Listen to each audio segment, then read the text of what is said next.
ಕರಪನಹಳ್ಳಿ ಕೆರೆಯಲ್ಲೇ ಸೇನಾ ಹೆಲಿಕಾಪ್ಟರ್ ಉಳಿದುಕೊಂಡಿದೆ. ತಾಂತ್ರಿಕ ದೋಷ ಸರಿಪಡಿಸೋಕಾಗದೆ ಕೆರೆಯಲ್ಲೇ ಇರುವಂತಹ ಹೆಲಿಕಾಪ್ಟರ್ ಸಂಜೆ 4 ಗಂಟೆ ಸುಮಾರಿಗೆ ತುರ್ತು ಭೂಸ್ಪರ್ಶವನ್ನ ಮಾಡಲಾಗುತ್ತೆ. ಈ ಹೆಲಿಕಾಪ್ಟರ್ ಅನ್ನ 6ಕ್ಕೆ ಯಲಹಂಕದಿಂದ ತಾಂತ್ರಿಕ ತಜ್ಞರು ಇಲ್ಲಿಗೆ ಬಂದಿಳಿತಾರೆ. ರಾತ್ರಿಯಾಗಿರೋದ್ರಿಂದ ಕೆರೆ ಅಂಗಳದಲ್ಲೇ ಹೆಲಿಕಾಪ್ಟರ್ ಉಳಿಯುವಂತೆ ಆಗಿದೆ.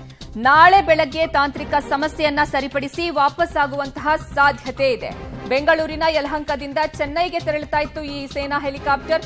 ಇನ್ನ ಸ್ಥಳದಲ್ಲಿ 6 ಮಂದಿ ಪೈಲಟ್ಗಳು ಮೊಕ್ಕಾಮನ್ನ ಹೂಡಿದ್ದಾರೆ. ಕೋಲಾರದ ಕರಪನಹಳ್ಳಿ ಕೆರೆಯಲ್ಲಿ ತುರ್ತು ಭೂಸ್ಪರ್ಶ ಮಾಡಿದಂತಹ ಸೇನಾ ಹೆಲಿಕಾಪ್ಟರ್ ಅಲ್ಲೇ ಉಳಿಯುವಂತಾಗಿದೆ. ಸಂಜೆ 4 ಗಂಟೆ ಸುಮಾರಿಗೆ ತಾಂತ್ರಿಕ ದೋಷದ ಹಿನ್ನೆಲೆ ತುರ್ತು ಭೂಸ್ಪರ್ಶವನ್ನ ಮಾಡಲಾಗುತ್ತೆ. ತಾಂತ್ರಿಕ ದೋಷ ಸರಿಪಡಿಸೋಕಾಗದೆ ಸದ್ಯ ಕೆರೆಯಲ್ಲೇ ಉಳ್ಕೊಂಡಿದೆ ಈ ಹೆಲಿಕಾಪ್ಟರ್. 6 ಗಂಟೆಗೆ ಯಲಹಂಕದಿಂದ ತಾಂತ್ರಿಕ ತಜ್ಞರು ಬಂದಿಳಿತಾರೆ. ರಾತ್ರಿ ಆಗಿರೋದ್ರಿಂದ ಕೆರೆ ಅಂಗಳದಲ್ಲೇ ಹೆಲಿಕಾಪ್ಟರ್ ಉಳಿಯುವಂತೆ ಆಗಿದೆ.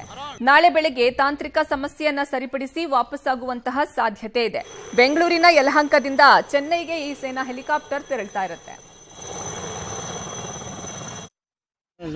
ಸೌಂಡ್ ಬಂತು, ಬಂದು ಆ ಮಗು ಹೆಣ್ಮಗ ಓಡಿಸ್ತಾ ಬಂದು ಕೈ ಕಾಲ ಜನ ನೋಡ್ಬಿಟ್ಟು ನಡಿಬಿಟ್ಟು ಒಂಥರ ದುಗುಳು ಬಿದ್ದು ನಾವು ಅದ್ರ ಹತ್ತಿರ ಇದ್ರೆ ಆಮೇಲೆ ಸ್ವಲ್ಪ ಹೊತ್ತು ದೂರ ಕಳಿಸಿದ್ರು.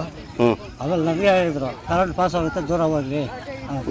ಆಮೇಲೆ ನಾನೇ ಜನಗಳೆಲ್ಲ ಸ್ವಲ್ಪ ದೂರ ಕಳಿಸಿದ್ವಿ. ನದಿಯಲ್ಲಿ ಈಜೋಕೆ ಹೋದಂತಹ 2 ಯುವಕರು ನಾಪತ್ತೆಯಾಗಿರುವಂತಹ ಘಟನೆ ಮಂಗಳೂರಿನಲ್ಲಿ ನಡೆದಿದೆ. ಮಂಗಳೂರು ಹೊರವಲಯದ ಮರವೂರು ಎಂಬಲ್ಲಿ ಈ ಘಟನೆ ನಡೆದಿದೆ. ಸಂಜೆ ಫಲ್ಗುಣಿ ನದಿಗೆ ಈಜೋಕೆ ಅಂತ 4 ಯುವಕರು ತೆರಳಿರ್ತಾರೆ.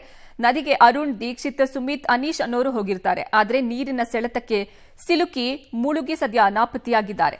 ಮಂಗಳೂರಿನ ಕೊಟ್ಟಾರ ಚೌಕಿಯ 20 ವರ್ಷದ ಸುಮಿತ್, ಉರ್ವಾ ಸ್ಟೋರ್ನ 19 ವರ್ಷದ ಅನೀಶ್ ಸದ್ಯ ನಾಪತ್ತೆಯಾಗಿರುವಂತಹ ಯುವಕರಾಗಿದ್ದಾರೆ. ಮಾಹಿತಿ ತಿಳಿತಾ ಇದ್ದಂತೆ ಸ್ಥಳಕ್ಕೆ ತೆರಳಿ ಶೋಧ ಕಾರ್ಯವನ್ನು ನಡೆಸಿದ್ದಾರೆ ಪೊಲೀಸರು ಹಾಗೂ ಅಗ್ನಿಶಾಮಕ ದಳದ ಸಿಬ್ಬಂದಿ.